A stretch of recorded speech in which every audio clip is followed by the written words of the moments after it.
Marami-rami nagulat sa laki pala ng confidential funds ng Davao City nung panahon na alkalde pa nito si VP Sara Duterte. Opo, hindi lamang pala national government agencies ang merong confidential funds. Sa joint circular kasi ng Commission on Audit, BBM, DND at DILG, tatlong klaseng ahensya ang maring magkaroon ng confidential or intelligence funds.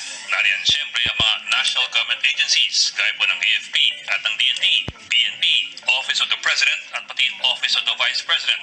Pero pwede rin magkaroon ng confidential funds sa mga government-owned and controlled corporations o yung mga GOCCs. At hindi papatalo ang mga local government units o yung mga LGUs. Ito po ang mga bayan, syudad o probinsya na nagpapasa siyempre ng sarili nilang mga budget. Sa matagal na panahon, sumisentro lamang ang atensyon ng marami sa confidential funds na nasa taunang budget ng national government, ang General Appropriations Act. Malaki-laki rin kasi ito. Para sa taong 2024, nasa 9.2 billion pesos ang combined confidential and intelligence funds ng mga national government agencies. Higit kalahati po niyan, mapupunta sa Malacanang, 4.5 billion pesos. At sa Office of the Vice President, nakalahating bilyong piso. Ang hindi masyado nakikita ay mga confidential funds ng mga local government units. Bakit po? Dahil ang budget ng mga ito ay pinapasa ng mga LGU sa kanilang level sa pamamagitan ng city or municipal ordinances kaya't hindi gaanong napapansin.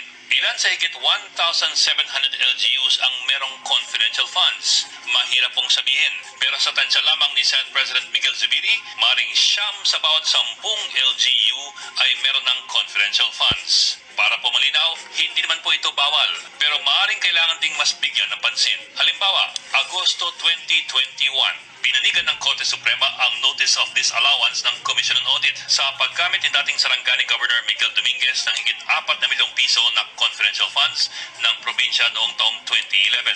Ang pera kasing ito, ginamit ng probinsya para sa training ng mga barangay tanod at mga civilian volunteer organizations at sa pag-inventory at register ng mga loose firearms. Ang argumento ng probinsya, para naman ito sa peace and order, kaya't pasok na siguro sa paggamit ng confidential funds. Ang sabi ng COA at ng Korte Suprema, hindi pwede yan. Mahigpit kasi ang patakaran kung saan lamang pwedeng gamitin ang confidential funds. Balikan po natin ang mga patakaran. Noon pang taon 1999, naglabas ang DILG ng mga patakaran kung saan pwedeng gamitin ang confidential at intelligence funds. Sa Section 2.3 ng mga guidelines, ito lang ang pwedeng paggamitan ng perang yan. Pambayad sa mga informants, pambayad ng reward, para sa rental ng mga safe houses, supplies at bala, okay, medicine at food, at mga travel expenses, partikular lamang sa mga confidential operations.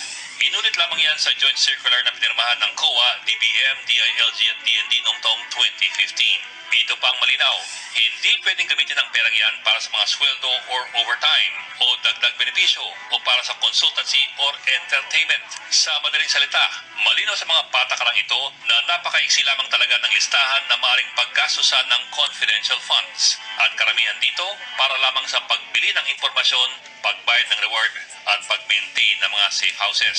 Kaya nga ang tanong, aabot ba talaga ng bilyon-bilyong piso ang gantong klaseng mga gastos? Yun lang, medyo maluwag ang patakaran pagdating sa kung magkano ang maring itabing confidential funds sa mga LGUs. Sa nasabing memo ng DILG at sa joint circular, ang confidential fund ng isang LGU ay dapat hindi lamang lumagpas ng 30% ng kabuuang peace and order budget ng isang LGU.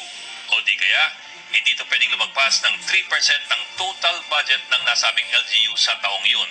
Basta lang po hindi lumagpas sa mga numerong yan at basta aprobado ng konseho, yan po ang magiging lump sum na pwedeng gastusin ng LGU para sa tatawagin itong confidential expenses. Ang tanong na lang ngayon, kung ang confidential ba ay ang operations o yung paggastos ng pera. Ibang usapan na po yun.